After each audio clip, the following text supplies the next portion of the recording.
Evening and welcome to the City Council meeting for November 3rd, 2020. We want to remind Victoria residents that they can watch City Council meetings live on Suddenlink channels 15 or 115 on our city website at www.victoriatx.gov/VTV15 or on the city's Facebook page. Although we have resumed in-person meetings, the risk of spreading and contracting COVID-19 is still a reality. Seating in the council chambers is limited to allow for social distancing, and there are many residents who may be in our high-risk population. For those reasons, we will also continue allowing citizens' participation through video conference. For those who wish to access the video conference during citizens' communications, visit www.zoom.com from your web browser. Select Join a Meeting located at the top of your browser and input 444-573-113. Again, 444-573-113 for the meeting ID. Select Join followed by Open Zoom, then Join with computer audio. Click on the icon labeled Participants to access the option to raise hand at the bottom of the screen. Once you click Raise Hand, our moderator will announce you by your username you've selected, and that will be your cue to begin speaking to council. If you wish to participate in person, submit a comment card to city staff who will then bring them up to me. I will call each name individually when it is your turn to speak. Comments will be limited to 5 minutes in duration and will be received by audio only. There will not be an opportunity to provide any presentation or visual materials either in person or via teleconference. Please remember to silence any cell phones, televisions, or other background noise so that we can clearly hear your comments. It is generally the practice of City Council not to respond to comments made during this time, but City staff will be available to follow up as necessary. And with that, Ms. Hilbrich, would you please call the roll? I think one of our council members is on Zoom. Yes, sir. Councilman De La Garza? Present. Mayor Pro Tem Solis? Here. Councilman Bachnight? Here. Councilwoman Scott? Here. Councilman Young? Here. Councilman Lofgren? Here. And Mayor McCoy. Here.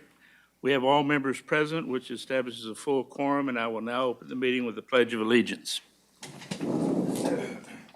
I pledge allegiance to the flag Of the United States of America and to the republic for which it stands, one nation, under God, indivisible, with liberty and justice for all.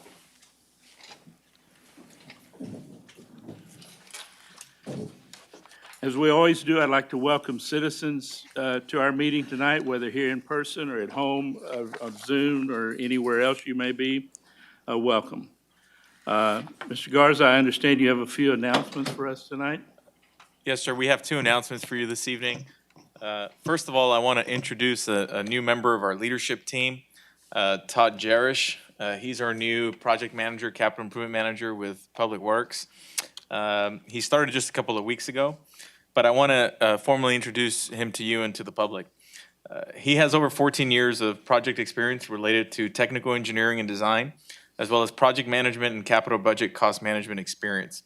His professional experience has been working as project design coordinator with KBR Engineering, and more recently doing work for another engineering company at the local Dow DuPont facilities. Prior to this, he was a senior instrumentation and control systems project design coordinator for Wood Group, formerly Mustang Engineering in Houston, Texas. Todd is from the Victoria area, having graduated from Victoria High School. He pursued his higher education with UHV, where he earned his degree in business. And so we are super excited that he's joined our team. Obviously, we've been talking about our efforts to enhance our capital improvement planning and implementation processes, and he's going to be instrumental in helping us do that. We obviously presented what our game plan was for that at our last council workshop. But he's also going to be the lead internally on even the work that we're doing with IMS and the street rating system and helping us manipulate the data and really run different scenarios. And so he's really going to be key to everything that we do moving forward.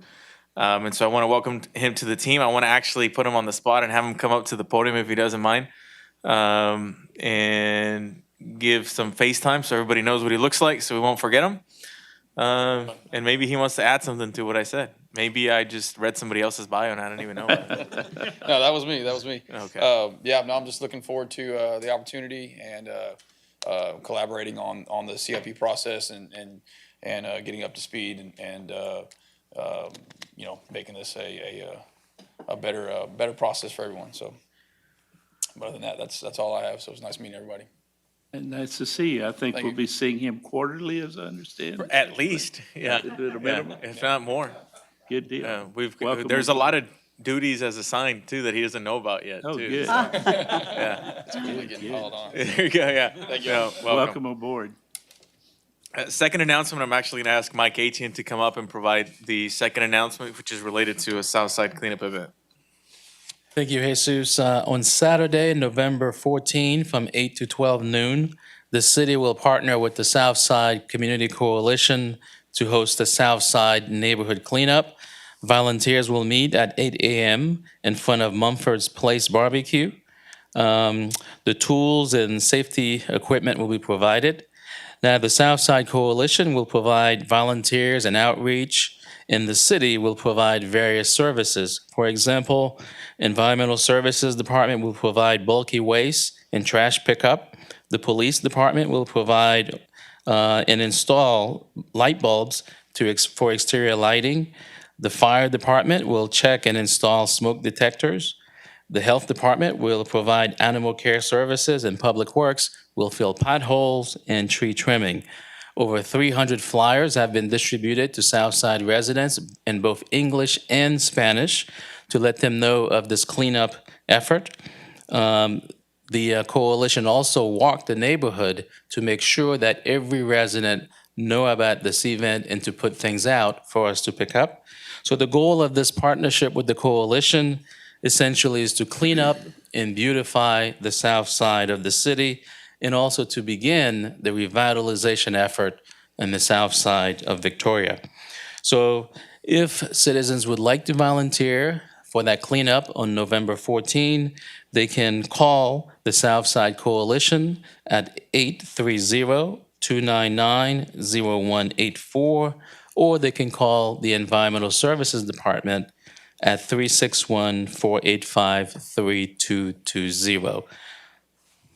And furthermore, I want to add as well that we hope that this event and this partnership with the Southside Coalition serves as an example, and hopefully is not the one and only type of event that we have with neighborhoods that want to partner with us in enhancing their neighborhoods. And so we hope that this is just the beginning of stronger collaborative efforts with our neighborhood leaders and our communities across the city. Certainly commend that. This is a good start. Thank you. Those are the only announcements that we have for tonight, Mayor. Okay, then we will move on into public and employee recognitions. I think there's a couple of proclamations. Yes, Mayor. The first proclamation tonight is for Municipal Court Week. I believe there are some representatives in court tonight to receive the proclamation, and it reads in part, whereas municipal courts play a significant role in preserving public safety and promoting the quality of life in Texas. Whereas the City of Victoria is committed to the notion that our legal system is based on the principle that an independent, fair, and competent judiciary will interpret and apply the laws that govern to us, and the judges and the court personnel should comply with the law and act in a manner that promotes public confidence in the integrity and impartiality of the judiciary. And whereas the Victoria municipal judges are not policymakers of the City of Victoria, but are bound by the law and the canons of judicial conduct and are required to make decisions independent of the governing body of the City Council, city officials, and employees. Now therefore, I, Raleigh McCoy, Mayor of the City of Victoria, Texas, do hereby proclaim the week of November 2nd through November 6th, 2020 as Municipal Court Week in recognition of the fair and impartial justice offered to our citizens by the Municipal Court of the City of Victoria.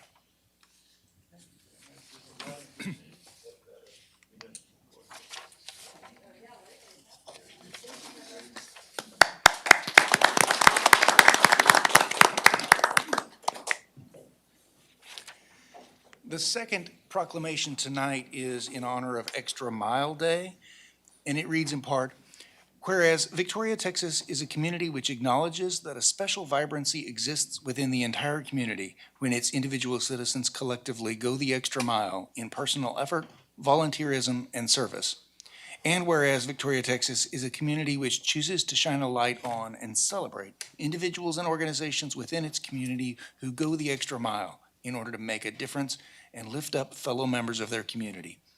And whereas Victoria, Texas acknowledges the mission of the Extra Mile America is to create 550 Extra Mile cities in America and is proud to support Extra Mile Day on November 1st, 2020. Now therefore, I, Raleigh McCoy, Mayor of the City of Victoria, Texas, do officially proclaim November 1st, 2020 to be Extra Mile Day in Victoria, Texas.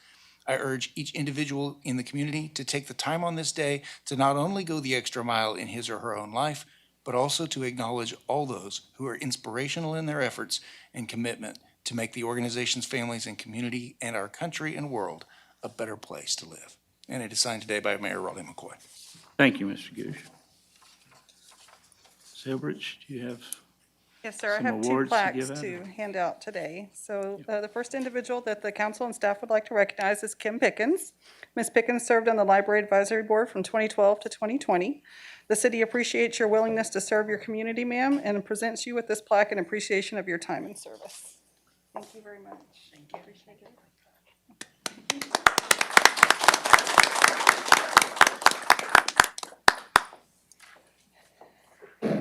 Council and staff would also like to recognize Carl Rushoff. Mr. Rushoff served on the Library Advisory Board from 2012 to 2020. The city appreciates your willingness to serve your community and presents you with this plaque in appreciation of your time and service, sir.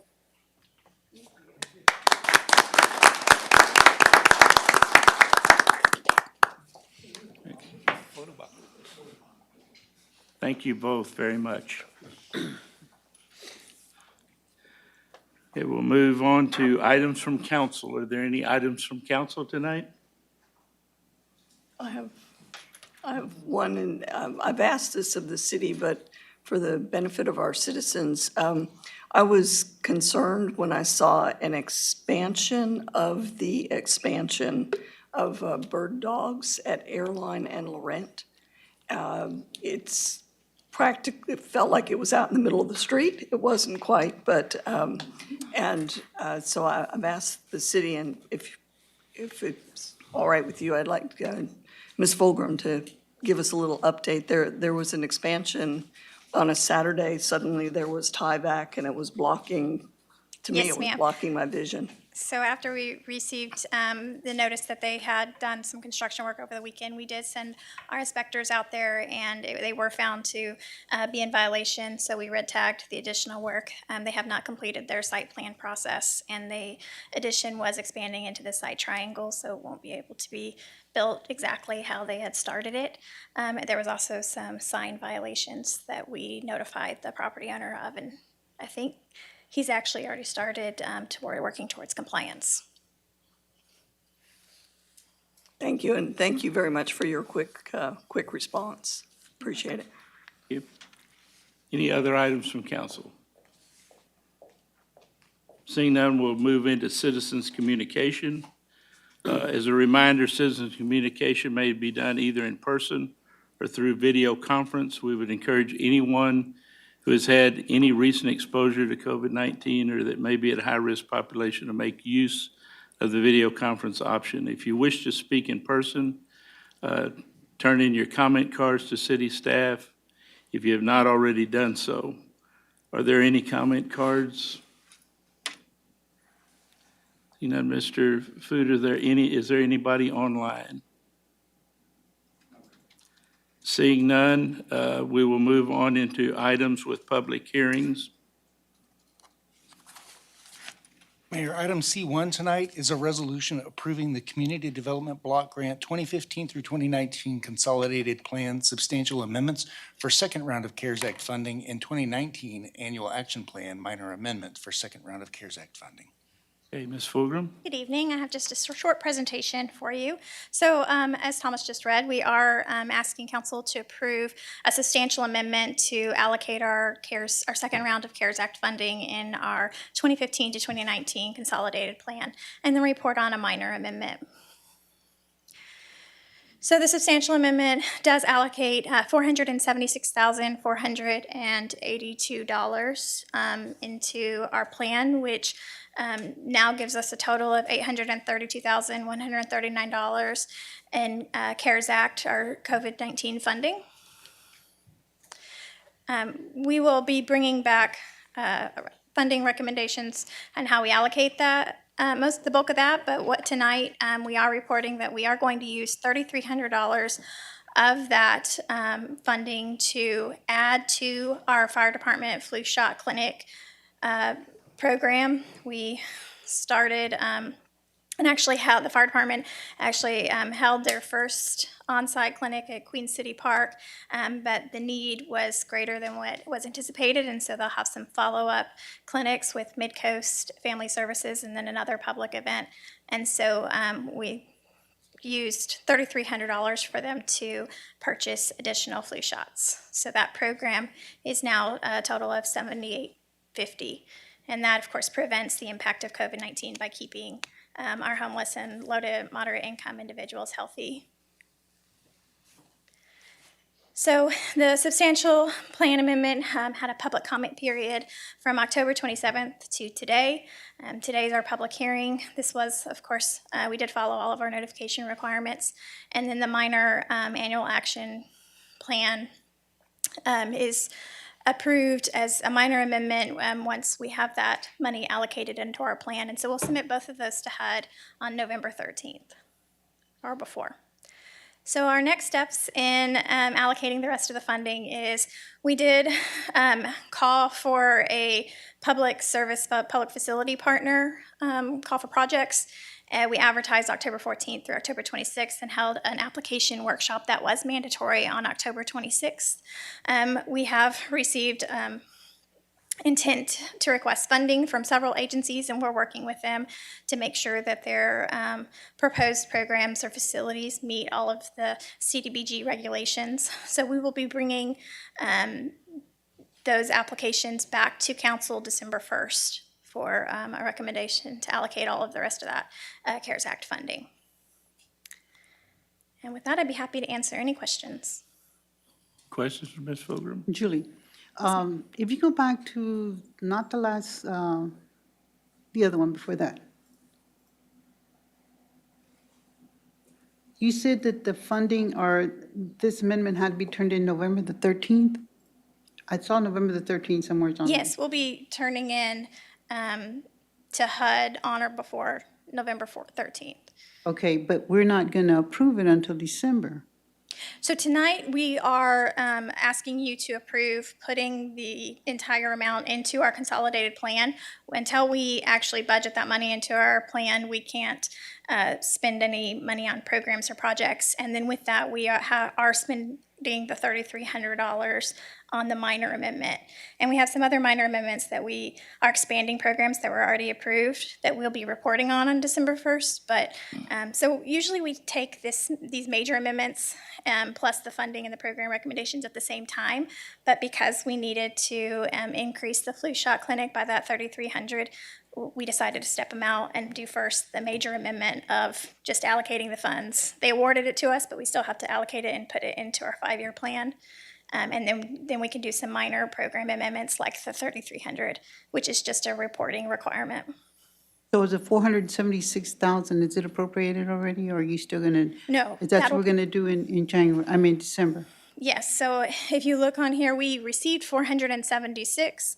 We allocated 3,300, and so on December 1st, we will be bringing back either requests for you to approve new programs or more minor amendments for the remaining 473,000. Okay. Any further questions for Ms. Fulgram? Hearing none, I will now open a public hearing on this matter. If there's anyone here tonight to speak on this matter, please step forward.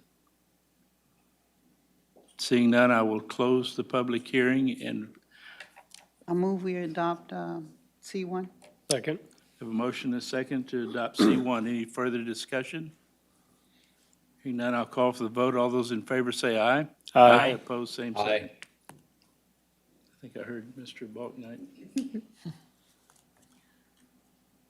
Mr. Gooch, will you take us on into the consent agenda, please? Sure, there are 6 items on the consent agenda tonight that'll be read by a single vote. They are first, the adoption of minutes from the special meeting of October 15th and the regular meeting of October 20th. Second, granting a variance to section 21-55F for Escalera Ranch 1833 subdivision Phase 2 final plat to allow the extension of a cul-de-sac beyond the allowable length. Third is the approval of a service agreement with Mack Hike Dodge Chrysler Jeep to remount a fire department ambulance module in the amount of $190,411. Fourth is an amendment to Chapter 13 of the City Code regarding the industrial pretreatment program to incorporate the pretreatment streamline rule as required by TCEQ. This is a second and third reading of that ordinance. Fifth is the approval of the purchase of ammunition for the Victoria Police Department Training Unit and SWAT team from GT Distributors in the amount of $64,544.29. And sixth is a resolution authorizing the acceptance of grant funding in the amount of $25,919.64 from the U.S. Department of Justice's Edward Byrne Memorial Justice Assistant Grant to purchase portable radios for the new police officers.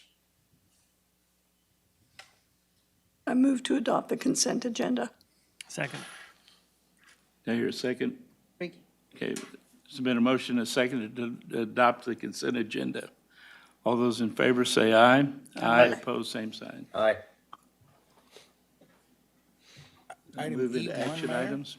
Item E1 is a resolution to approve an amendment to the Edwards Aquifer Habitat Conservation Plan Joint Funding Agreement. All right. So good evening, Mayor and Council. So on this item, I'm going to introduce Nathan Pence with GBRA to go through a presentation. But before I ask him to come up, I want to quickly recap how we got to today.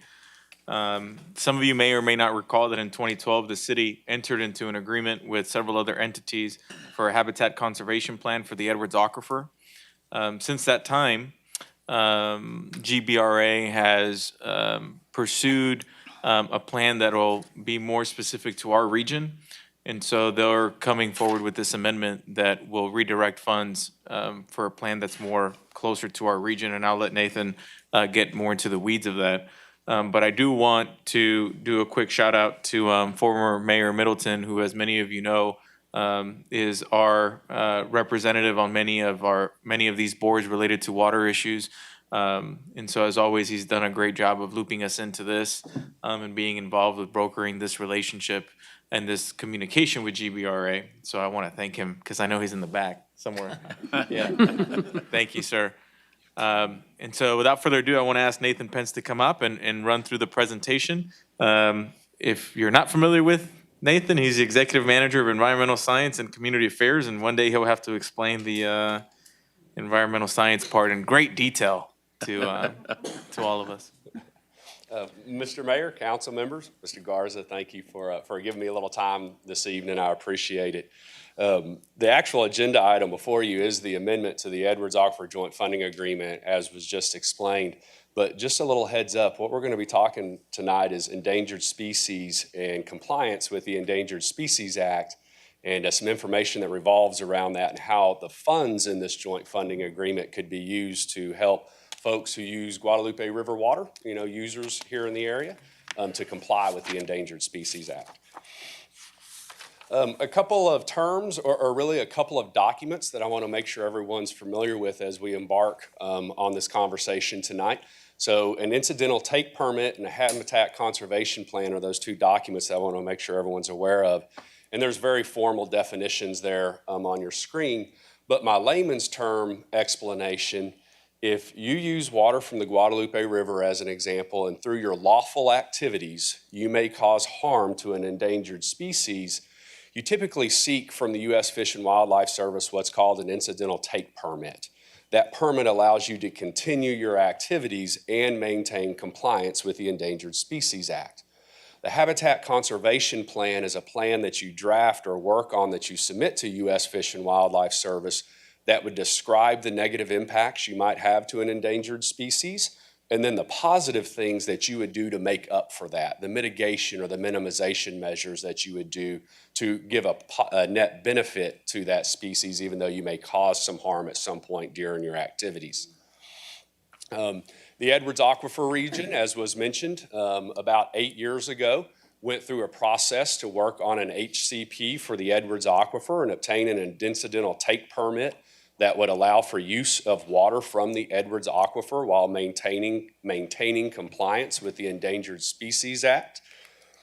That process was a very large process. GBRA and the City of Victoria had representatives in that process and participated. And if you went through those pictures, I'm not going to call them out, but there are a couple of local celebrities here from the City of Victoria that you might be able to find in that picture.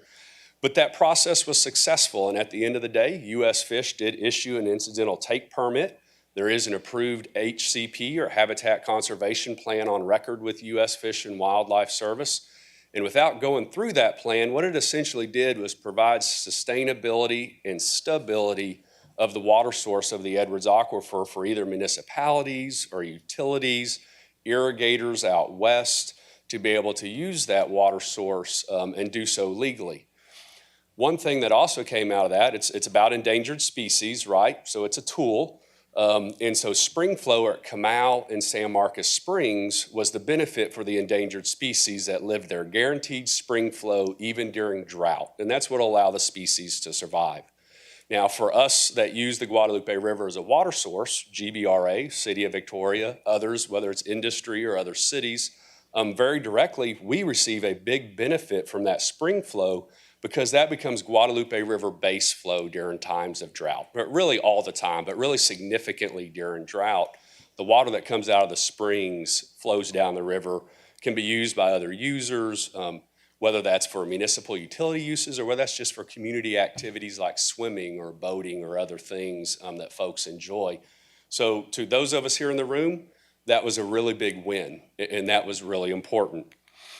It was so important that a group of Guadalupe River users, as listed there on the screen, including GBRA and including the City of Victoria, we voluntarily, and that's very important, we voluntarily pledged financial support to that process to make sure it was successful.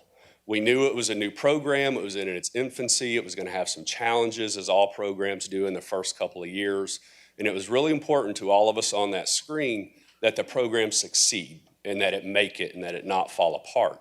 And I want to make sure and tell you, over the last 8 years, that program has been very successful. It has worked just as it's been designed. And we even went through some drought times where it was a little tough, and the program functioned just as it was supposed to, with spring flow continuing to come out of it. So for the last 8 years, we've all been providing this funding to the program. It's been working. But you fast forward to current day, where we're at now, and now the Guadalupe River Basin, we're facing some of our own endangered species issues here locally. Probably not quite as relevant to Victoria, but nonetheless, in the Guadalupe River up in the hill country, there's a group of salamanders that U.S. Fish and Wildlife Service is considering listing under the Endangered Species Act. Very much here locally and important to Victoria, there are 3 freshwater mussels that are on the candidate list to be listed under the Endangered Species Act as endangered. So U.S. Fish is going through the process right now to list them or to decide not to list them. But I will tell you, those 3 freshwater mussels are found nowhere else in the world but the Guadalupe River, with one of them being in the lower river here around Victoria. So chances of them being listed are pretty good, even though the decision hasn't been made yet. And then the whooping crane, I know probably most of you here in the room are familiar with the whooping crane and have heard the plight of the whooping crane.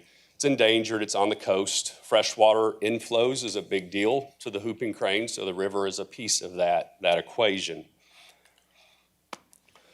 Even though we're facing those issues here in our basin and here locally within the river, GBRA is still committed to providing services, exemplary services to our customers. And we're also committed to complying with the Endangered Species Act and stewarding the resources of the basin, even above regulation, if you will.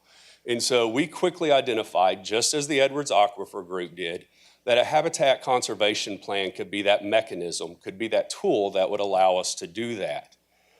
So we've started having some conversations with U.S. Fish and Wildlife Service, other stakeholders within the basin, including we came to visit with Mr. Garza about a year ago and let him know of some of the things that GBRA was working on. And it's coming to fruition now. We are actually working on an HCP. We're starting to move forward with that. We've received support from our board at GBRA to do this. And so we're going to pursue a habitat conservation plan for the Guadalupe River and Guadalupe River Basin. One thing I want to make sure and point out here, I've talked a lot about GBRA, and GBRA needs to do this for our services, and we want to move forward on this. But just as with the Edwards Aquifer Plan, if you build a habitat conservation plan correctly, it typically goes through a public process where others can contribute and others can participate. And then if others choose, they can join that plan or they can participate as well to receive endangered species regulation compliance and coverage under the Endangered Species Act. So even if GBRA leads this process, the City of Victoria, as an example, if it so chooses, could most definitely participate with us and could also receive that protection if any of your activities at any point might be thought to or known to construction projects on the bank of the... next slide, please, sir. You broke it. I did, sorry. So as I mentioned, you know, the real agenda item that is before you today is the consideration of an amendment to that joint funding agreement. So all the entities on the screen pledged voluntarily money to the Edwards Aquifer Authority to assist with their HCP. And now that we have issues going on locally, we'd like to use some of that money in the Guadalupe River Basin here at home to take care of some of our endangered species issues. GBRA would be proposing to reduce our contribution from $400,000 a year to that HCP to $150,000. I want to be clear, it's a great program over at the Edwards Aquifer. It does still benefit us. We get spring flow that comes down the river as base flow. GBRA had no desire to remove all of the funding or to signal that it wasn't a great program or that we didn't still support it. That delta of $250,000, that would be used internally at GBRA to plan for our HCP to lead that public process, to hire a contractor to assist us with drafting that habitat conservation plan. And so it's diverting the money from one HCP, which is now up and running and successful, and bringing it back home to work on an HCP in our backyard that potentially could benefit all of us here in the room. As you would imagine, the first conversation that GBRA or I had to have was with the Edwards Aquifer Authority. They understand what we're trying to do, and for numerous reasons listed there, they have said publicly that they would consider this amendment and that they would support this amendment when it went in front of their finance committee and their board. Their general manager has said that. Of course, it's up to their board to actually approve it. So the two could work together. They'll benefit each other. It'll cover more species. And generally, the EAA recognizes the benefit, next slide, please, the benefit of the amendment.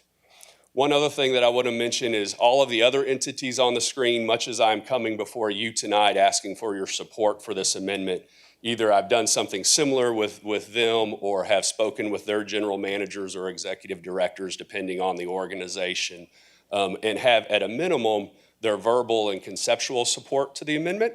But for most of them, I already have signatures and we're moving through the process of executing this amendment just as I am here tonight. So GBRA is asking the City of Victoria to consider approving and supporting this amendment.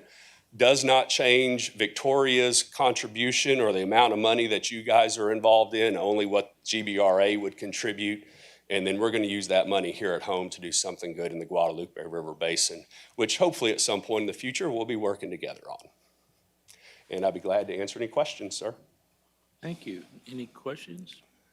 I'm just, because this is a brand-new concept to me, but you're putting before us a group that has a budget, and you're saying that there's $250,000 at least too much on an annual basis. I mean, what is, now that you have the HCP approved, is it realistic that that organization needs, and I don't know that it's an organization, but, I mean, it just begs the question of why is there that same level on an annual basis? And I know the city's is a very low number, so I'm not really complaining, but just curious about it because I think that when we discuss it, we may be interested in being involved in your new group as well. Sure. So with the Edwards process, when it first got going in the first year, it had a lot of front-loaded big expenses into it.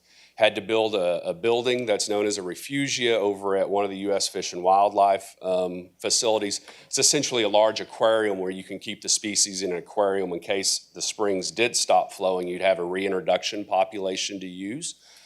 There was a lot of leases of water from the Edwards and purchases that had to be made, and so that was some big expenses right up front. That building is built. A lot of that water is now under lease. That was part of the program, and so a lot of those front-loaded expenses have been covered. And the joint funding agreement that we all signed originally did actually acknowledge that there was a potential for the need to go down, and so that reduction in funding could occur at some point in the future if everyone agreed to it, hence kind of the process we're going through now. So if you talk to the Edwards Aquifer Authority, they will tell you that their expenses annually have gone down since the start of the program. They were once considering covering the hooping crane in that program because spring flow is so important to the coast from San Marcos and Comal. They decided not to cover the hooping crane, but here comes the next program that would cover the hooping crane, and that's important to them too, so they don't get asked to do it at some point in the future. So we are reducing the funding going to the Edwards Aquifer. They see a benefit to them as well, and their expenses have gone down too, hence their reason why they would support that. Thank you. Yes, ma'am. Any further questions? Thank you very much. Yes, sir. Appreciate it. Now entertain a motion. So move. Second. A motion and a second on this item. Any further discussion? Hearing none, I'll call for the vote. All those in favor, say aye. Aye. Opposed, same sign. Mayor, item E2 is a resolution to amend the promotion services agreement with Warriors Weekend to increase the allocation of hotel occupancy tax funds from $2,000 to $5,000. Mayor and council, this item comes at the request of Councilman De La Garza to increase the previous allocation of $2,000 to $5,000. For context, in terms of how all this came to be, when the original allocation recommendation was made to council, we were unaware of the Texas Mile plans to relocate outside of Victoria. And so about a month after council approved that original allocation, everybody found out that Texas Mile would be leaving. Texas Mile had been awarded $13,500.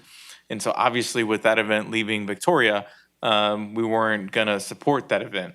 And so from that stemmed conversations and the direction from Councilman De La Garza to redirect $3,000 from that $13,500 to increase the Warriors Weekend contract amount from $2,000 to $5,000. The original request from Warriors Weekend was actually for $10,000, and they were recommended for $2,000. And so the recommendation today, again, is to increase theirs from $2,000 to $5,000, taking from the funds that were now not going to be utilized by Texas Mile. The remaining balance would go towards just the fund balance, the way that it would if any event were not to take place, or if an event were not to be reimbursed to their full amount.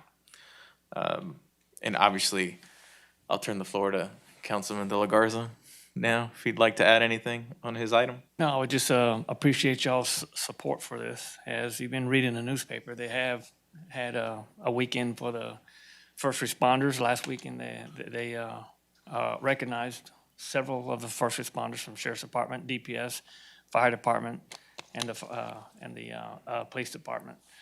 And next weekend, they're doing an event for the Purple Heart recipients. So this goes way beyond just the veterans coming back with no arms or no legs. It goes now that they're really projecting, and they're expanding to local, to award and recognize the local first responders. So I would appreciate y'all's support. I move we adopt E2. I'll second. A motion and a second. Is there- Has there been any thought of, since we do have 13,500, of getting the Hot Funds Committee to take a look at this and maybe bring us a different recommendation or bring us a recommendation? So I can only tell you what we've done before or not done before. That committee is an ad hoc committee. And so in the past, when events do not take place, the funds, as I mentioned, go towards the fund balance. That committee in the past has not been asked to reconvene at any time outside of just that one time that they do in the summer. I do think that long-term or moving forward, as we set up the more permanent tourism advisory board who would take over evaluating this, that it would be much easier to, on a recurring basis, have conversations with that board, because obviously that board would already have regularly scheduled meetings, quarterly or however often they decide to meet. And so, in short, that, what you just described was not considered, because that's not what we've done before. I think if you leave it in fund balance, we can reappropriate it next year. So, we can increase that with, remembering that we have $10,000 that we can start out, next year instead of 135, go 145. That's just a suggestion, because we don't have to appropriate it now because we've already, and I think we could add 10,000 next year. We remember that we put back 10,000 to fund balance. I think, Depending on where our receipts are. Well, that's true. Yeah. That's true. Yeah, Did well, we that, not agree to look at the entire Right. process in the coming year to well, begin with? yes, sir, we agreed Okay. to just reassess that entire process going into next year, which, having the permanent tourism advisory board would be a part of that. I also want to clarify, and Gilbert can correct me if I'm wrong, but when we talk about these funds going to fund balance, the full amount does not go towards the fund balance of this agency allocation program. And so it's split between the fund balance of the agency allocation fund and just the regular hotel occupancy tax fund balance. And Gilbert will have to chime in on that split. We do, this years ago, we agreed on an 80-20 split on the fund balance. The 20% was for the outside agencies in order to alleviate any future deficits if hotel tax came down. So you had that 20% to take care of those any downturn times. But the overall fund balance is 100%, but if you look at your budget, 80% shows city, 20% outside. but this 13.5 was already included in the part that was outside agencies. Yes, ma'am. So Correct. it wouldn't go back in 80-20. It would. And that's the way that we've treated any time that there's an event that gets canceled or doesn't take place. It's always been split. Well, I think it's important that we know that number, because I guarantee you there'll be other agencies coming back to us in the coming weeks.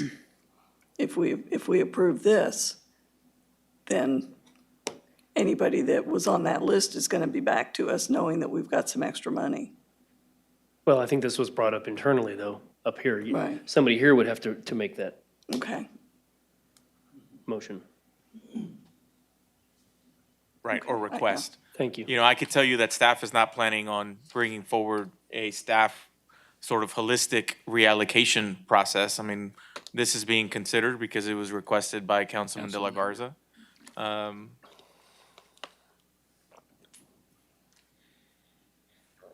here we are. Any further discussion? Hearing none, I'll call for the vote. All those in favor say aye. Aye. Opposed, same sign. Aye. We may have to do a roll call on that. 5-2. Yes. Councilman De La Garza? Aye. You're voting for? 4. Okay. And Mayor Pro Tem Silis? 4. Councilman Bachnight? 4. And Councilwoman Scott? Against. Against. And, 4. okay. And Mr. Lofgren? Okay. And Mayor McCoy? Thank you. So it's a 6-1 vote. Thank you. Thank you for the discussion. Delay. It was The delay. it was the delay that sounded like. Yeah, The delay made it 5-2. That was good to do the call. Okay. Mayor, item E3 is a resolution to confirm the appointment of Ruby Boone as Assistant City Attorney. Mayor and Council, you'll remember several weeks ago, upon Katie Connolly's promotion out of my department from the position of legal assistant to the city's grant administrator position, I came to you requesting your authorization to reorganize my department and to backfill her position with a second assistant city attorney. As you remember, the city charter requires that if I make an appointment as assistant city attorney, that city council must confirm that appointment. And so I'm here tonight pleased to announce that I am appointing Ruby Boone into that position, and I am seeking your confirmation of her appointment. Ruby will be joining us on November 16th, assuming you guys approve it tonight. She comes to us through St. Mary's University, where she was both a summa cum laude graduate and a Presidential Award recipient. Then she proceeded from there to Texas Tech University School of Law, where she was a magna cum laude graduate. And I won't go through her full list of accomplishments, but I am especially proud of her for receiving the Elma Moreno Pro Bono Award for her work as a student advocate in the school's ADR clinic. After she graduated from Texas Tech University, she returned here, almost home. She's a Cuero native, where she joined a local law firm and then most recently served as an assistant district attorney under Constance Philly Johnson, the criminal district attorney here in Victoria County. That experience is going to prove valuable for the city because part of her duties in my office will be to serve as the municipal prosecutor. In addition to that, she will be primary legal counsel for some of the city's departments, some of the boards, and some of the commissions. And so I'm pleased to announce her appointment and request her confirmation, and I'll give her a second if she would like to come forward and say a few words.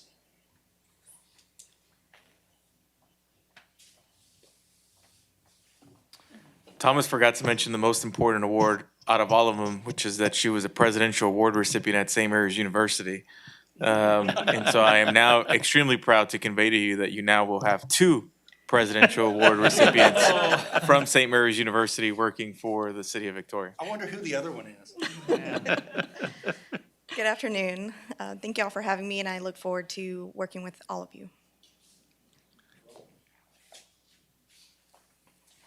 So Mayor, as I reminded the mayor this morning, this is a confirmation vote. We're not having a confirmation hearing, as some of you may have watched recently on TV. But I entertain, Mayor, taking a vote on the issue. Yeah, that's right. Thank you for getting my joke. No notes. Thank you. I move we adopt E3. A second. We have a motion and a second to confirm. Is there any further discussion? Hearing none, I'll call for the vote. All those in favor say aye. Aye. Opposed, same sign.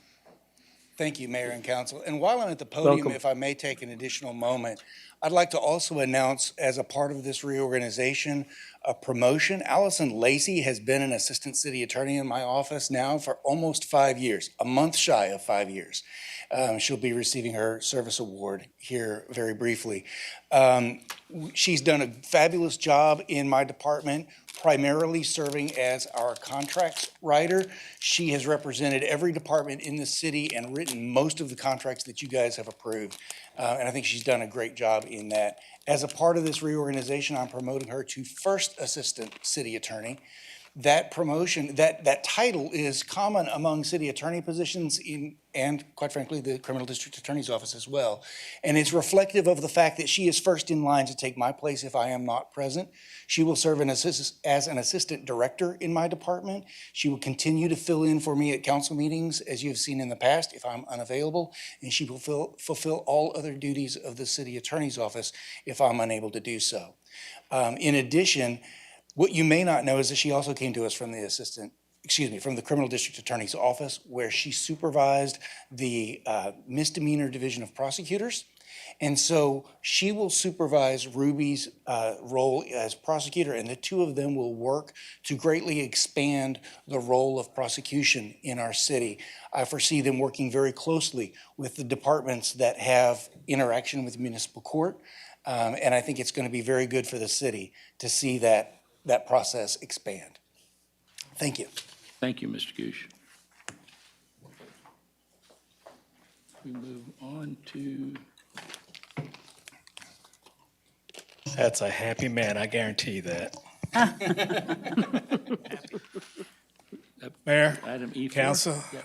Yes. I'm sorry, I'm jumping in there. Thomas, go ahead, read your deal. I know you're ecstatic. I think we're an item ahead on the agenda. I think we're on E4. E4. I'm too ahead? E4, Mayor, is a resolution to amend the city's fund balance policy. Thank you. Mr. Thank you, Rayner, sir. you're up. Good evening, Mayor, Council. Here we are again. Before you tonight is the fund balance has been revised since our last meeting on October 6th. And hopefully I incorporate every comment that I heard that night.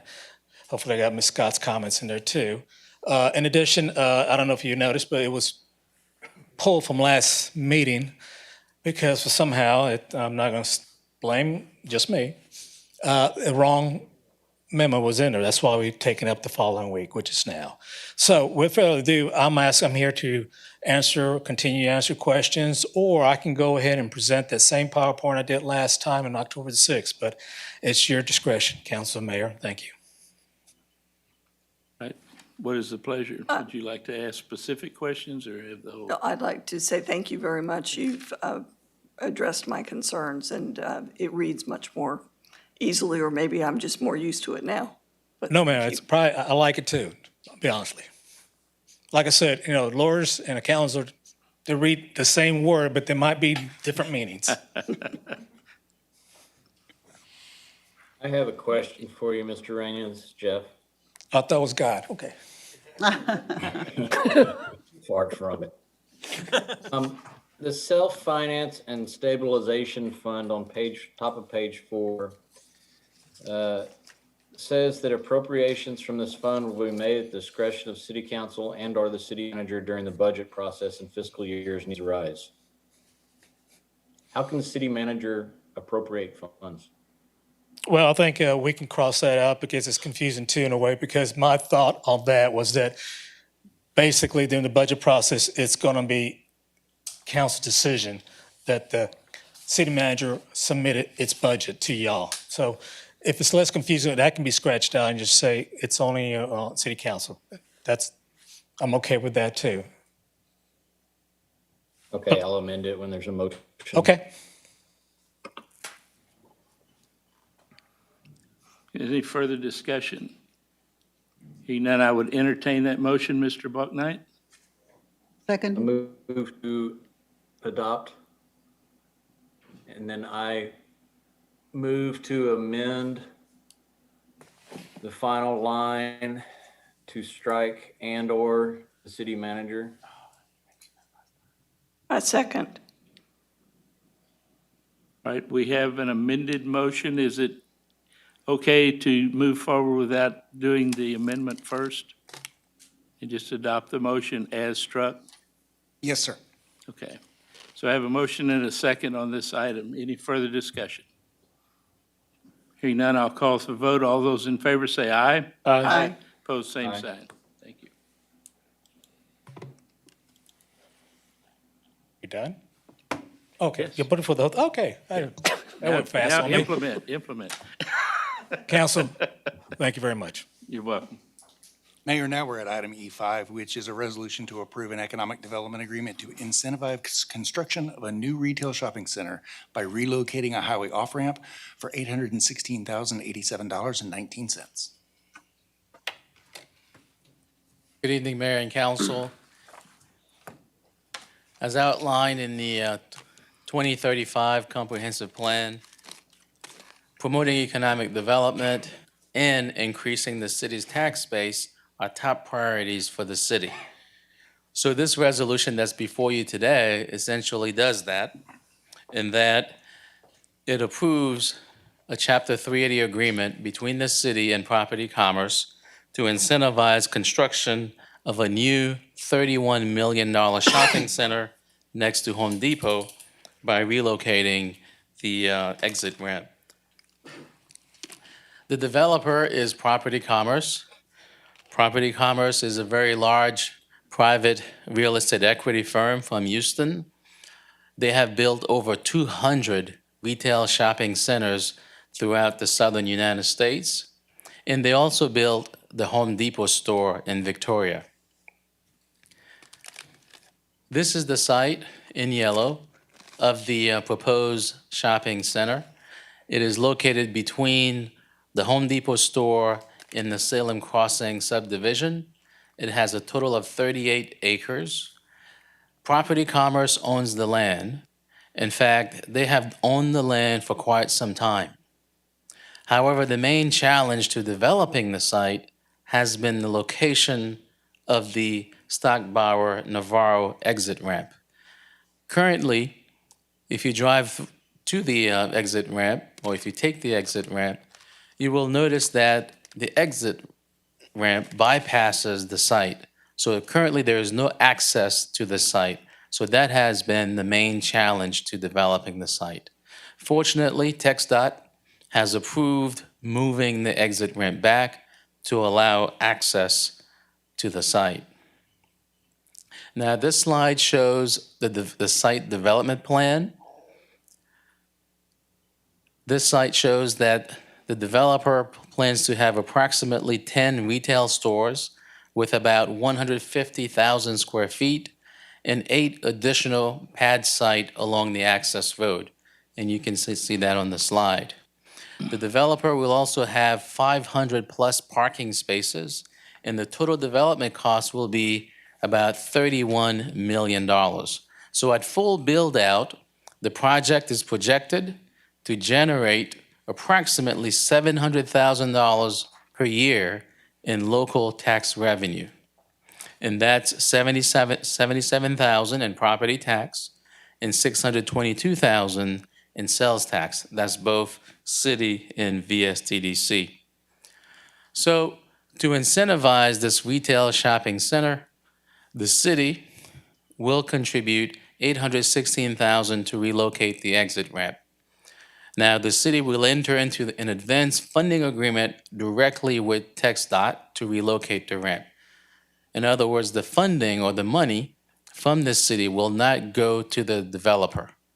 The money will go directly to TxDOT to do the work, to relocate the ramp. And funding will come from the FY21 sales tax budget. And at this time, I do want to thank the Sales Tax Development Corporation Board for supporting this project in its entirety. So in exchange for the city's investment in this project, the developer is required to do certain things. One, the developer must show proof of viable financing from viable lending institutions by November of this year. Second, the developer must begin construction of the shopping center by September 1st, 2021. And third, the shopping center project must generate $54.4 million in sales revenue within 5 years after TxDOT has completed the exit ramp. Now, if the project fails to do that or fails to generate the $54.4 million in 5 years, the developer shall repay the city a prorated share of the $816,000 for the exit ramp construction. Mr. Edia, that's a cumulative number, correct? Yes, ma'am. Now, this table here shows how the developer would reimburse the city based on the sales revenue generated. So, first of all, if the development generates $27 million or less within 5 years, the developer has to reimburse the city the full amount of $816,087. If it generates $27.2 million to $35 million, it will reimburse the city $582,000. You can see how it goes. Again, if the development generates over $54.4 million, then within 5 years, then it has met its obligation and doesn't have to reimburse the city. So now this is not meant to be punitive. It's only meant to essentially protect the city's investment in the project. And Mike, can you go back? Yes, sir. I just want to clarify. So when we're talking about sales revenue here, we're not talking about sales tax revenue for the city. And so I want to make it clear to those that might be tuning in that these figures aren't monies that we would get in our budgets, but these are figures to represent the total volume of sales that the business would produce. And from these numbers stem the projections that he verbalized on specific sales tax revenue. And so I just want to make sure we're all clear on that piece. What's the measure for the sales revenue? And what's the reporting, or how do we know that number? Sure. So I gather you two things. So one, if you're if your question is on the reporting aspect of it, we have very specific data through contracts that we have with sales tax and also with the states. And so we can find out very specifically how many sales were reported. And so that's how we would determine, how much sales. We could do that now. I mean, we could tell you how much the target, had in sales last year, et cetera, et cetera. We have access to that level of detailed data through the state. So it can be independently verified, in other words? Correct. Yes. Yeah. I mean, anyway, yes. The other thing, Mike, one of your first screens, you had the property tax as well as the sales tax revenues that were done. It was about $700,000 a year, and we're looking at expending $816,000. So what, a year, 2 months, a year and 3 months, and you got your return on investment? Yes, sir. Okay. And keep in mind too, thank you for bringing this up because it was another topic that I wanted to clarify, that the numbers that we're showcasing are just for the city. Keep in mind that other public entities also benefit from the added appraised value to the rolls. Keep in mind that the county also receives a portion of sales tax revenue that we're not accounting for here either. And so the benefit to the local public entities is much greater than what we are talking about tonight. This slide shows the project timeline. So by December 2020, so City Council hopefully will approve the item today. By December 2020, the developer will begin designing the ramp in partnership with its consultant. And TxDOT will begin developing the advanced funding agreement for the ramp. March 2021, the developer will complete the design and start site work. April 2021, the city and TxDOT executes the AFA and city releases the funds to TxDOT. So in June 2021, TxDOT puts the ramp construction project out for bid. In September, construction will start on the shopping center as well as construction of the ramp. January 2022, the developer will complete construction of the shopping center and TxDOT will complete the ramp construction. So they work in parallel, the shopping center construction as well as the ramp construction. February 2022 is when the developer is expected to turn the buildings over to the tenants. So once the buildings are turned over to the tenants, then the tenants have time to stock the stores. So we're looking at potentially a spring, summer opening after the tenants have stocked the stores. So in summary, the city's investment in this project will promote state and local economic development and commercial activity in Victoria. It will bring a new $31 million shopping center with approximately 150,000 square feet on Loop 463. It will provide for an improved exit ramp. We have heard from many that the ramp in its current state is not adequate. So this will provide us a new exit ramp. Fourth, it will reduce traffic on Navarro Street. Currently, most retailers want to go on Navarro. And as such, we have major traffic problems on Navarro. So this development will transfer traffic to Loop 463. 5, it will bring additional retail jobs to the community. And finally, as you mentioned, Dr. Young, this project will yield about $700,000 in tax revenue per year, which means that within 2 or 3 years, we will have gotten our money back. The staff recommends approval of this item, and I would be remiss if I didn't thank the Sales Tax Development Corporation for their support of this project. I think some of you are members of the Sales Tax Corporation, Councilman Borknight, Councilman Lofgren, the mayor. Thank you for your support of this project, Bill Blanchard. So this is an exciting project for us. So I do have the developer online. He is joining us via Zoom, Mr. Clay Trozo. He is one of the principals with Property Commerce, and I would like to ask him if he has any comments or just introduce himself. Yeah, Mike, thank you so much. Let me start by saying I apologize I couldn't be at the chambers tonight. I had a prior engagement in Austin, and this has worked out perfectly. I was in front of Ruska's when our agenda item came up, so I'm in their parking lot, and I can take any questions you have and, answer anything you have about the project. I do want to thank Mike and Jesus and Ken and Thomas for their patience in working through the 380 agreement. I think we started this discussion back at an ICSC event in I believe we were in Fort Worth, Mike, where I first met you and Jesus about the project. So thank you for your patience. And if you have any questions, I'm here to answer them. Thank you.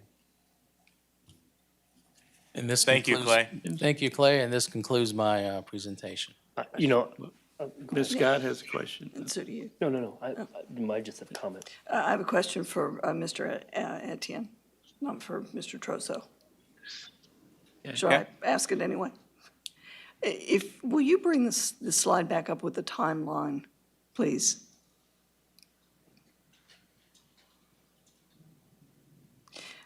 I just want to be sure that I am clear about this, and I apologize. I didn't think I was going to be asking it right now, but April, the city executes the AFA. In June, TxDOT puts it out for bid. At what point is the dollar amount of the project firm so that we know what it is? We should know the dollar amount before April.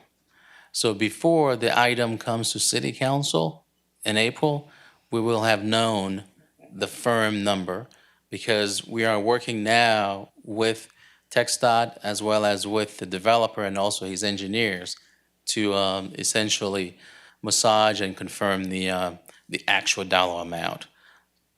Okay, that's what I needed to know because of the timing of Sure. executing it and some of the other termination provisions in the But it's still an contract. estimate. Pardon me? But it's still an estimate. It's still an estimate, Right. but it will be a pretty firm estimate by the time we get to you in April. And the amount in the AFA will be exact. So obviously, working with TxDOT will ensure that the AFA has the appropriate amount of money. Is there perhaps something that could be put into the agreement just to put that timing, that the provision of the 5% change, could that be prior to the city's execution of the AFA? That's how it is now. Is That's it the in way there it's now? currently set up, is that we would finalize that understanding with the developer prior to us entering into the AFA with TxDOT. I think I'm understanding it more clearly now. I've had some discussions and trying to remember what it was that I read over the weekend. So, all right, thank you. Thank That- you. You're welcome. Those numbers that you discussed earlier take into account the 150,000 square foot of retail space. It doesn't include the 8 pad sites right in front, does it? That is correct, sir. It does not So- include the 8 pads up front. So there is added value somewhere in there, we just don't know those numbers. Yes. Right. Okay. And, these numbers that we're sharing are obviously at full build out. And so I think it's important to clarify that as well. And so, there's so many different scenarios that can play out with it. And so we're trying to be obviously as conservative as we can. But the likelihood is that over time, the benefit will be way larger than what we're communicating today. I just didn't want that to go missed. Appreciate it. One thing I didn't get to say to Mr. Trezor, is he still on? Clay, are you still there? Yeah. Yes, I'm still here. Yeah, I want to express thanks to you for willing to invest $31 million in Victoria, Texas. So thank you very much for your willingness to do so. I concur. Yes. Well, Thank you. you're welcome, and we look forward to being in Victoria for a long time. So it's been a good city to us. Since we've developed, we've done some apartments there too back in the 70s, but we feel like this retail corridor is ripe on the loop right now to be expanded. So we look forward to working with you and bringing the project to Victoria. Thank you very much. Much success. Thank you. Okay, any further questions? Hearing none, I'll call for the vote. All those in favor say aye. Aye, opposed, same sign. Thanks, Clay. We didn't Okay, have a guys, I'm going to motion. hit the road. Thank you so much. All right, have a good night. I thought we did. No, I All right. move that we adopt E4. I'll second. E5. We have a motion and a second. Did they say the wrong Yes, number? we'll vote on it again. Any more We were discussion on it? premature. Be a different vote. Hearing none, Well, I'll we got- call for the I'm vote still here. again. I thought you I made thought the they- motion and you seconded They it. did. We may have. No. You did. If You we made got the in motion conversation. and you No. seconded. No, No? I nobody dreamt did. that? That was the one before. All right. All right, well, it's made and You're seconded right. It was the now, one before. so we'll The do it Warriors again weekend. just to Oh, be got sure. it. All those in favor, say aye. Aye. Opposed, same sign. That's funny. So we could double his investment in Victoria if he chooses. That was a belt and suspenders. Mayor, we have item E6 remaining. It is a resolution to approve an interlocal agreement with the United States Marshals Service for access to the city's Thank y'all. 800 megahertz. Thank you, public sir. safety Thank you. Good radio night. system. Good evening, Mayor and council members. As part of the city's effort to expand our interoperability with the agencies, this interlocal is with the United States Marshal Service. As you may remember, we've also entered interlocals recently with Jackson County and recently with ATF. And so this was a prime opportunity. We will also be bringing one before y'all in January with TDM, Texas Department of Emergency Management. So this is a great opportunity for us to probably explain a little bit more as far as how we go about determining who pays to be on our system and who doesn't pay to be on our system. So currently we have a total of 14 agencies that are on our system that are paying. So the way we identify it is that those agencies that are actively using our system either to communicate directly with us or if they're directly communicating with their own agency. A prime example of this would be Victoria College. While they still talk with us, but they also still talk with their own staff to use that and they utilize that system.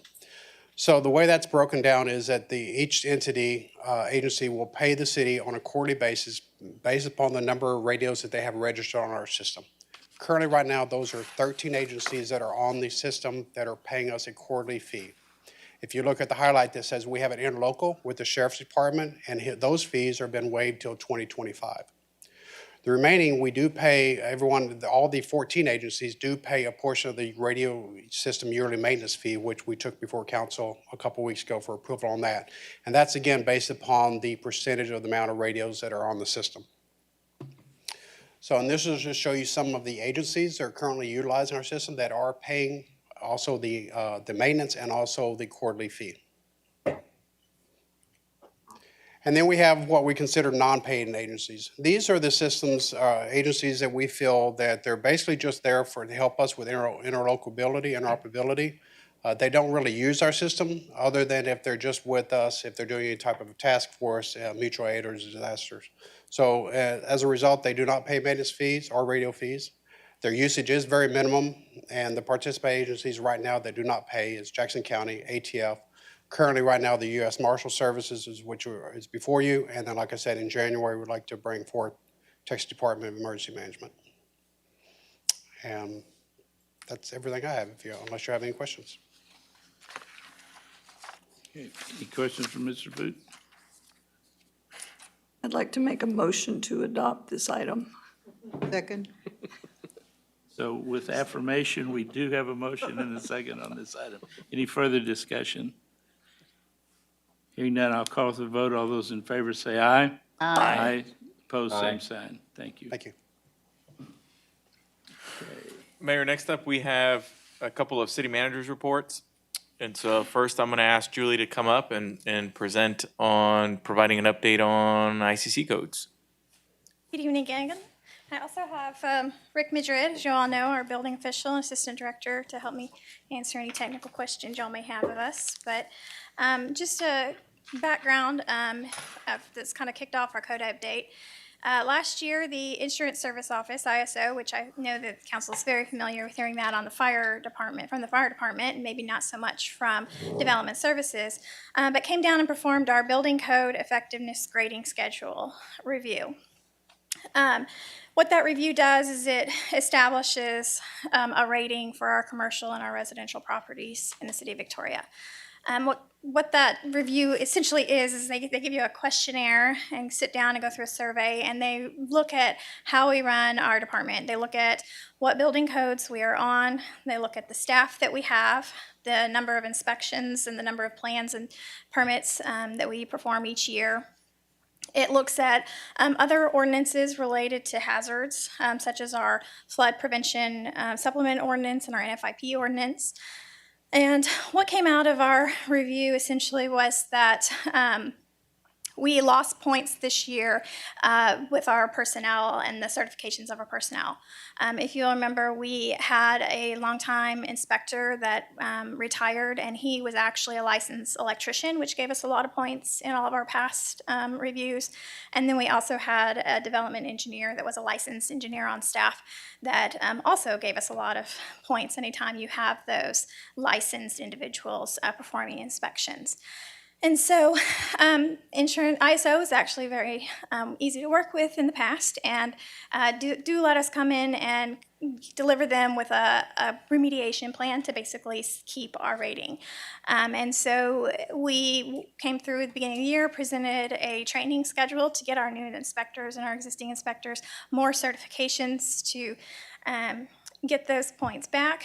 And in going through that, there was also retirement at ISO, and the individual that covers all of our region retired, and we got to work with a new individual. And in that back and forth of getting our plan together, he reminded us that while in 2019, the codes that we were on were within 5 years, and they gave us full points, that if they're going to work with us, we need to work with them. And now we are not.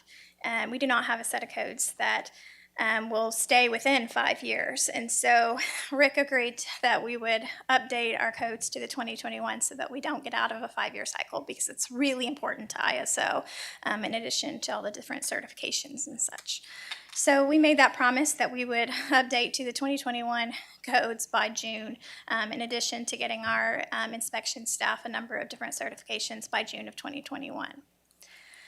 So I was a little hasty in my agenda item memo in listing out all of the codes that we promised ISO that we would update. They're actually most concerned about the codes that I have listed here that are bolded. But we do adopt some form or fashion of all of these codes.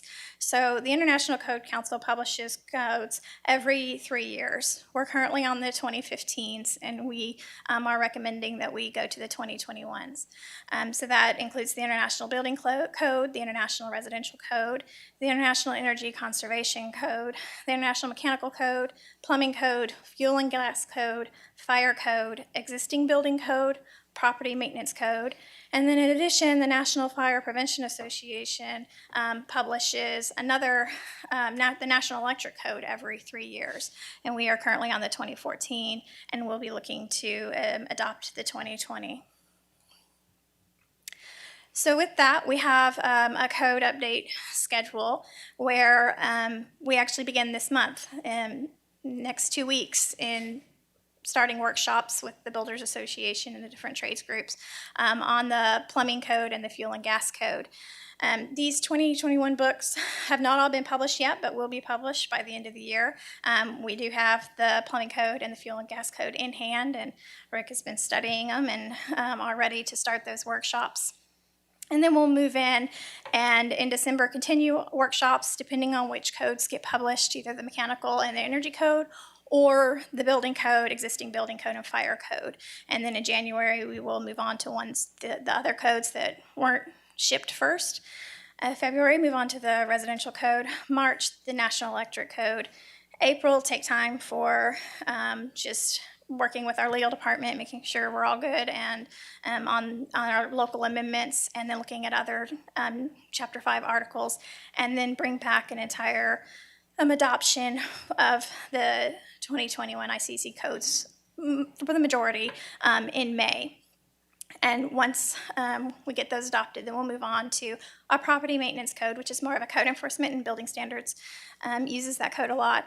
And then the other articles of Chapter 5, which are local ordinances, which include our housing maintenance code, swimming pool code, and administrative section. Then bring back July, a final proposal of all codes. So when I say workshops too, we are looking at holding at least a minimum of 2 workshops for each code, a lunch and evening option, so that we can make sure that all the contractors have an opportunity to participate. So that is our original option and our recommended option. But we know that the energy code is near and dear to our council. And we know that we are behind on being able to make amendments. So the state law was changed last year, and that allows us to now make local amendments to our energy code. We, at the same time that the state law was being worked on, Rick worked with the systems labs, not knowing whether we would get the approval, and worked out an alternative compliance with the systems lab on residential interpretations of the codes. So we're pretty confident that we won't be making any big amendments to the residential section, because what the residential contractors are doing works. But we did not have any success in any of the guidance that we saw, or any of the requests we submitted to the systems lab and the commercial codes. And now that we can change them, of course, that is something that we will be doing substantial amendments on. So knowing that, we have 2 other options that can compress our, we would propose adopting or breaking things up. Now I broke the clicker. Sorry, next slide. I'll have to message Nathan, tell him no. Tell him he wasn't the only one that broke it. I don't know if you did that or I did that, but I'm on the next slide. And then the third option is we actually move forward on a 2015 or 2018 energy code, and then make the changes to the Chapter 11 of the residential code, and just hold off our ICC amendments until January. That will definitely compress us, and probably not allow us as more a thorough review as we're hoping to get in order to meet the June commitment that we have made to ISO. But that would be our third option. Next slide, please, Gene. Sorry, it's not working.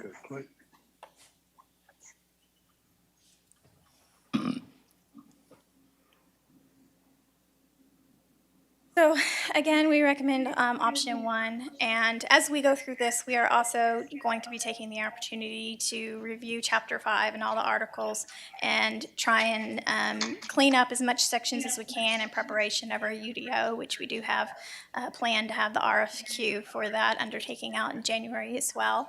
And so that some of that can be working simultaneously, but until we are going through the process, we won't know if, what the final result will be. So there still may have to come back and do some amendments, but I really foresee those amendments not being to the published national codes, but being to our local sections, administrative sections of Chapter 5.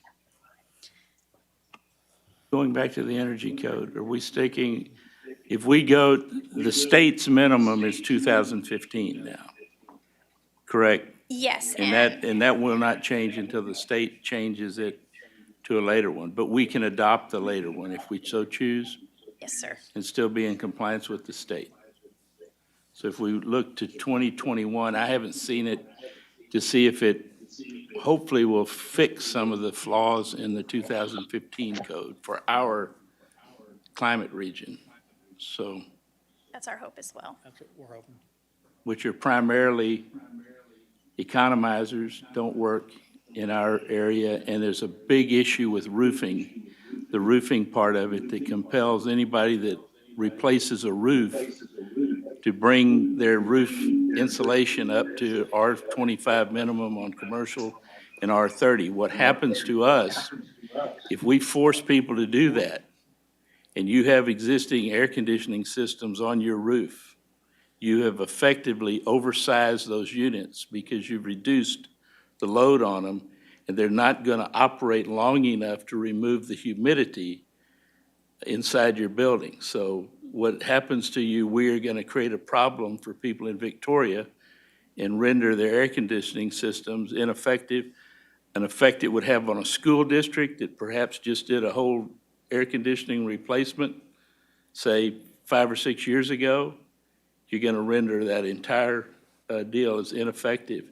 And so that's the importance of amending this code and the fact that we can now do it, that we've got to get that changed to at least alert people to don't put that insulation on until you've had a engineering study to know what it does. And then I would argue that where the code moved from vapor barriers to air barriers in our part of the climate, I would argue that perhaps even vapor barriers are more appropriate. And you may have to end up hiring some outside person to make that determination for us from an engineering standpoint. Yes, sir. With the economizer stuff, yeah, we're prepared to move forward with that, maybe bring in some above code programs that weren't acceptable before. So we're able to do that now. So we can have the designers come in and show us how it can work. So we can just strike out the economizer stuff. But the other stuff we can, with the vapor barrier, I don't think we ever discussed that during our last code session, but we're ready and willing to do it now. But there's people out there that can actually do the computations to prove it up before we adopt it. So, but again, it is things that for our climate are very absolutely necessary. And this is an example where a code can actually be detrimental for people that don't understand it. So that's why we need to be very open to people and if nothing else, alert them to some of this stuff that can be harmful to them. All I can say is I can support option one, but only under the condition that all these amendments are adopted prior to adopting all these new codes. So we'll take the amendments and the new code adoptions at the same time. If the amendments aren't done again, I will be no on the vote.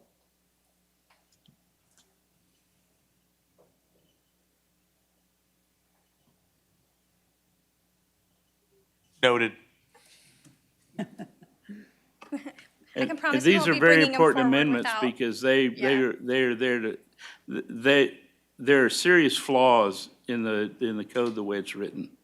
And that's where I'll leave it. And I've actually had conversations with one gentleman that was on the committee that wrote the envelope code. He was in my office for about 4 hours one day, and he understands what I'm talking about, so. Hopefully the 2021s will have it fixed for us. Right.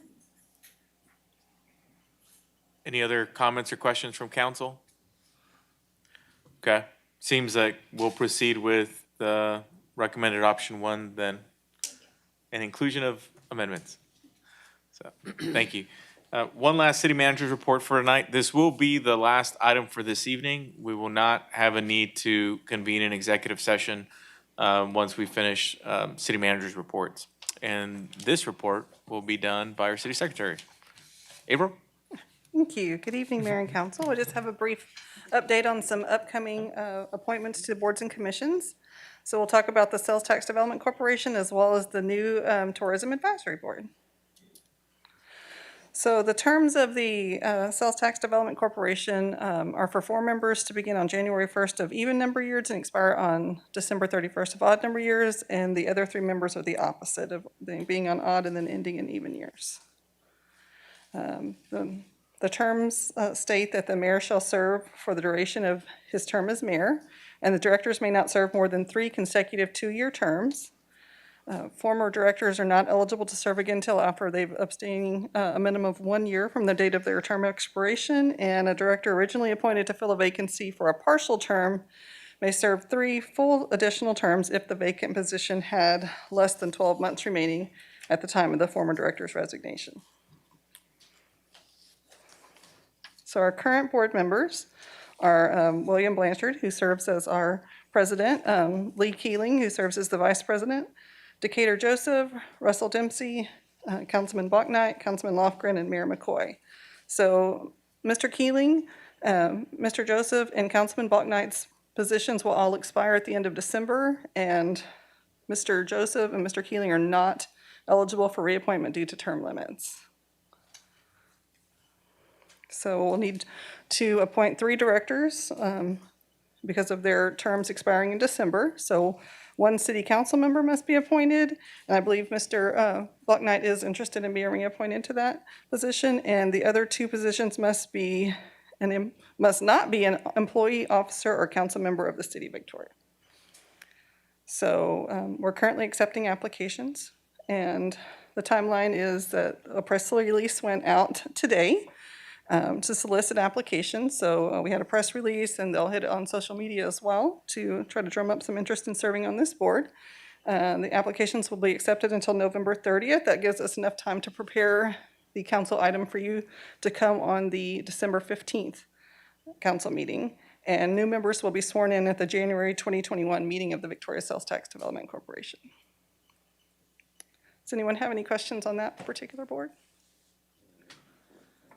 Okay, so the next board we're going to speak about is the Tourism Advisory Board.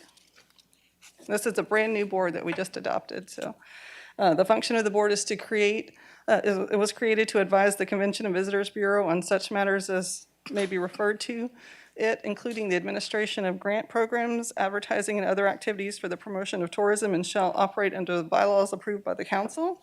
If you remember earlier that Mr. Garza spoke about the hot funds allocations, those will be coming to this board to approve. The composition and terms are there. This is a large board with 18 members. 13 of those are voting, 5 are ex officio members. They'll serve 2-year terms. They may serve no more than 3 consecutive complete terms. And the terms run from January 1st through December 31st of the following calendar year. So the voting members include 3 members that represent the lodging accommodation industry, and 2 that represent the arts industry, 1 historic preservation representative, 1 member that represents UHV, 1 Victoria College representative, 1 downtown business district representative, and 1 food and beverage industry representative, 1 retail shopping representative, and 1 attraction representative, and 1 sports and outdoor tourism industry representative. The ex officio members will be the director of the Conventions and Visitors Bureau, the city manager or his designee, the Main Street executive director, the public library director, and the Parks and Recreation director. Are those voting members also, or did you? They're No, not ma'am. voting members? No, ma'am. And the appointment timeline for this, at the 13 voting members positions on the board need to be filled, and the applications are available on the city's website under the city Convention and Visitors Bureau page. And the deadline for those applications is Friday. So we may extend that because we are still looking for some members to serve on that board. We have several applications. We have 13 applicants at this time, but the applicants that we have would not fill all the positions in how they're designated. So we're still looking for applicants to fill the lodging function on this board, the food and beverage industry, and the retail industry. So the appointments will be brought before the council on December 15th for consideration. Do y'all have any questions on this particular board? Joel is here as well if you have any questions specific that I can answer. Reached out to the people that have served on the Hot Funds Committee. I believe Joel has reached out to several people. We do have, like I said, we have actually 13 applications now. Some of them just cross over. Right. The same positions, we have multiple applicants from UHV. So we're just trying to get a variety. And by putting the word out through this council meeting, we're hoping to drum up some more applications. Any more questions? Thank you. Thank you. Thank you. Those are all the reports we have for tonight, Mayor. That concludes our business, and I will now adjourn the meeting. Go vote. Go vote. Yeah, that's right. You got 20 minutes. minutes.